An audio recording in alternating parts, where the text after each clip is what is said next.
Welcome to The Explainer. Today, we're jumping into two huge ideas in database theory that, believe it or not, are behind almost everything you do with data. We're talking about relational algebra versus relational calculus. So here's how we're going to tackle this. First, we'll talk about the basic problem. How do you even ask a database a question? Then we'll meet our two big approaches, algebra and calculus. After that, we'll put them head to head, and finally, we'll get to the big reveal, why this whole what versus how debate is so important for the tech we all use every single day. Okay, let's start at the beginning. You've got this gigantic collection of data, right? A database. And you need to find one very specific thing inside it. Way before you could just type a question into a search bar, computer scientists had to figure out a totally formal, mathematical way to ask a machine for information. They needed a language that was completely unambiguous. And that need gave birth to two very, very different ways of thinking. All right, let's get into our first approach, relational algebra. The best way to think about this one is to picture a builder. A builder has a toolkit and a very clear step-by-step plan to get the job done. Now, the key word here is procedural. And procedural just means it's like a recipe. Relational algebra doesn't just show you a picture of the final cake, it tells you step by step exactly how to mix the ingredients. It's all about the process. So, for instance, say you want to find the names of all the physics instructors. Algebra gives you a super clear recipe. Step 1, grab the whole instructor table. Step 2, use the select operation to filter it down to only the rows where the department is physics. And finally, step 3, use the project operation to pick out just the name column from what's left. It's a very precise, ordered construction. And this is basically the builder's toolkit. You've got fundamental operations like select to filter rows and project to pick columns. You've got tools to combine tables, and even something powerful called the Cartesian product. Just think of that one as taking every shirt you own and matching it with every pair of pants you own to see all the possible outfits. Every single one of these is a distinct action, a step in the building process. Okay, let's switch gears completely. Now we're going to talk about relational calculus. And if algebra is our builder, then calculus is the architect. The architect doesn't care about the order of construction. They only care about the final design. So for calculus, the keyword is declarative. Remember how algebra was procedural, giving you step-by-step instructions? Well, calculus is the exact opposite. You simply describe the properties of the data you want. You declare what the end result should look like, and you just let the system figure out how to make it happen. This quote from the source material just hits the nail on the head. Calculus is all about describing the what, not the how. It's a formal description, a specification of what you want.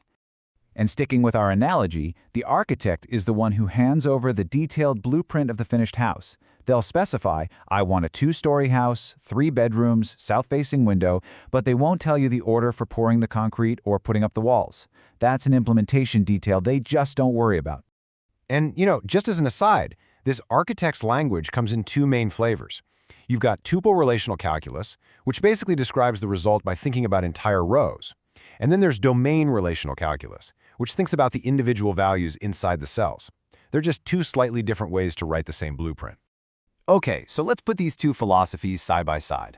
On one side, we've got the builder with a step-by-step plan, and on the other, the architect with the final blueprint. This right here makes the difference crystal clear. Relational algebra is the recipe. It's about the step-by-step process. Relational calculus is like a photo of the finished meal. It's a clear specification of what you want. No instructions included. And this table really just boils it all down, doesn't it? Algebra is procedural, focused on how to get the result, and it absolutely specifies the order of things. Calculus, on the other hand, is declarative, focused on what result you want, and it specifies no order whatsoever. So at this point, you might be thinking, okay, this is all pretty theoretical, a nice little debate for academics, but what does it actually have to do with the real world? Well, everything. And this is the part that's so cool. These ideas didn't just stay locked up in computer science textbooks. They became the actual foundation for how we talk to pretty much all modern databases. That's right, SQL, Structured Query Language, the language that runs so much of the modern world, is built directly on these concepts. It's a brilliant combination of both philosophies. Just as the textbook says, SQL is the standard, hands down. And the reason it became so dominant is because it found this perfect sweet spot. It took the very best from both the architect and the builder. And this is where the genius lies. When you write an SQL query, you're speaking like the architect. You're using a declarative language to simply describe what you want. But then, behind the scenes, the database engine acts like a master builder. It takes your what, your blueprint, and its query optimizer translates it into the most efficient step-by-step procedural plan, a perfect how, using the principles of relational algebra to actually go get the data. You get the simplicity of asking for what you want, combined with the raw power of a super-optimized execution plan. It's the best of both worlds. So this all leaves us with a really fascinating thought.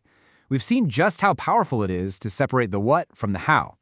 As our computers, as AI, get even smarter, will we eventually get to a point where we only ever have to describe what we want and never ever think about how to get it? That future, whatever it looks like, was born right here, in this elegant debate between the architect and the builder.